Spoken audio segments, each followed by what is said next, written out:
So, this story happened almost 2 decades ago. I never had a place to tell it though until this subreddit.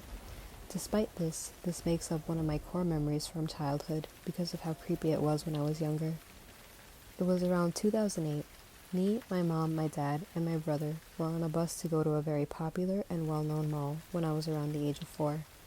At the time, we didn't have a car, so we had to take a few buses from where we lived to get to this mall. This one bus that we got on that led to this mall directly from one of the stops was super crowded. I mean, everyone was riding up on each other crowded. There wasn't much room for any of us to move, so my family and I had to stand. Sometime during the bus ride, we were getting closer to the mall. I ended up getting separated from my parents, forced behind roughly 2 or 3 people, and unsure of where my parents were at.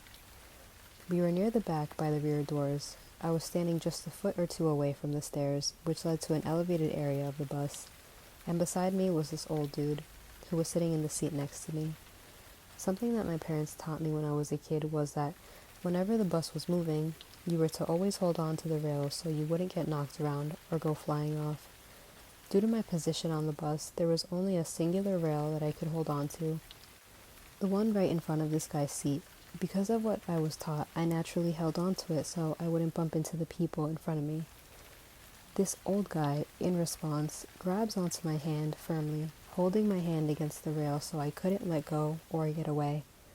This man looked like your average grandpa, and appears to be likely in his 70s, definitely able to overpower me, who was basically just out of toddler range.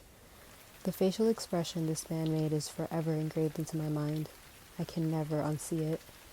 Instead of this gentle smile like an old grandpa would make at a child, his grin was much more sinister, and he laughed at me in response to trying to get my hand free once the bus had stopped and the doors were open. In fact, when the doors opened, he held onto my hand even tighter to stop me from leaving. Thankfully, I was able to wriggle my hand free because of the position in which his hand was at. I've never had a chance to tell anyone the story, so Reddit, here you go.